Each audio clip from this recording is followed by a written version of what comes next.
మేడగది మీరు దేవుని కలుసుకునే స్థలం. ప్రపంచంలోని 35 భాషల్లో ప్రచురితమవుతున్న అనుదిన ధ్యానాల పుస్తకం. తెలుగు భాషలో 1953 సంవత్సరం నుండి నేటి వరకు, అనగా గత 72 సంవత్సరాలుగా నిరాటంకంగా ప్రచురితమవుతూ 3 తరాల క్రైస్తవ పాఠకులను దేవునితో తమ అనుదిన నడకలో బలపరుస్తున్న అనుదిన ధ్యానాలు ఇప్పుడు యూట్యూబ్లో మీకోసం. వినండి, దేవునితో మీ అనుదిన నడకలో వర్ధిల్లండి. ఈనాటి మేడగది అనుదిన ధ్యానాన్ని చదువుకుందాం. ఆదివారం ఫిబ్రవరి 9, 2025. ఈనాటి ధ్యానాంశం ప్రేమలో భయముండదు. ప్రేమలో భయముండదు. ఈనాటి వాక్య భాగంగా యోహాను రాసిన మొదటి పత్రిక 4వ అధ్యాయం 13 నుండి 18 వచనాల వరకు చదవండి. ఈనాటి ముఖ్య వచనం ప్రేమలో భయముండదు. అంతేకాదు, పరిపూర్ణ ప్రేమ భయమును వెళ్ళగొట్టును. భయము దండనతో కూడినది. భయపడువాడు ప్రేమయందు పరిపూర్ణము చేయబడినవాడు కాడు. యోహాను రాసిన మొదటి పత్రిక 4వ అధ్యాయము 18వ వచనం. నేను ఉక్రెయిన్లోని డోనెట్స్క్ అనే గ్రామంలో పాస్టర్గా సేవ చేశాను. మేముండే వీధి ఊరికి చివరన ఉంటుంది గనుక యుద్ధం కోసం మోహరించున్న సైనికులను మేము మా ఇంటి కిటికీలో నుండే చూడగలం. శత్రు సైన్యాలు మాకు కేవలం 300 గజాల దూరంలోనే ఉంటాయి. మా వీధిలోనే నివసించే ఒక ఆమె మా చర్చికి వస్తుండేది.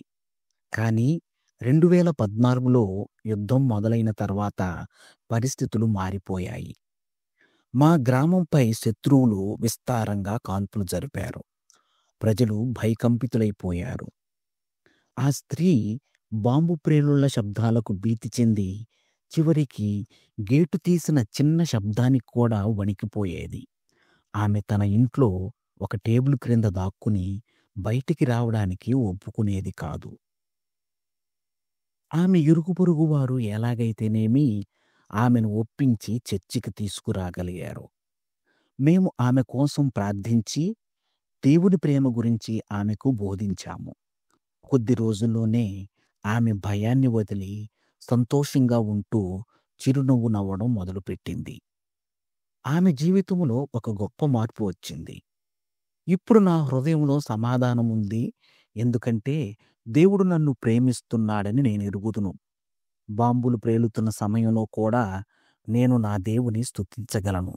చివరికి రాత్రి సమయాల్లో కూడా నేను ప్రశాంతంగా నిద్రపోగలను అని ఆమె మాతో చెప్పింది. మన పరిస్థితులు ఎలాగున్నప్పటికీ మనల్ని కాపాడతానని దేవుడిచ్చిన వాగ్దానమందు నమ్మిక ఉంచినప్పుడు మనం యేసుక్రీస్తు ద్వారా నిజమైన సమాధానమును అనుభవించగలం. నేటి ధ్యానం. ప్రతి పరిస్థితిలో దేవుని ప్రేమ నన్ను బలపరుస్తుంది. ప్రార్థన. పరలోకపు తండ్రి, భీతిగొల్పే పరిస్థితుల్లో కూడా నీ యందు సమాధానమును పొంది నీ ప్రేమను అనుభవించడానికి మాకు సహాయం చేయము. యేసు నామములో ఆమేన్. ప్రార్థనాంశం. యుద్ధం జరుగుతున్న ప్రదేశాల్లో నివసిస్తున్న ప్రజలు. తన అనుభవాన్ని ఈనాటి ధ్యానంగా మన కోసం వ్రాసి పంపినవారు హాలీనా కోవెలెన్కో, ఉక్రెయిన్. మేడగది అనుదిన ధ్యానాలు మీకు ఆశీర్వాదకరంగా ఉన్నట్లయితే వెంటనే మన ఛానల్ని సబ్స్క్రైబ్ చేయండి. లైక్ చేయడం, షేర్ చేయడం మర్చిపోకండి. దేవుడు మిమ్మును దీవించునుగాక. ఆమేన్.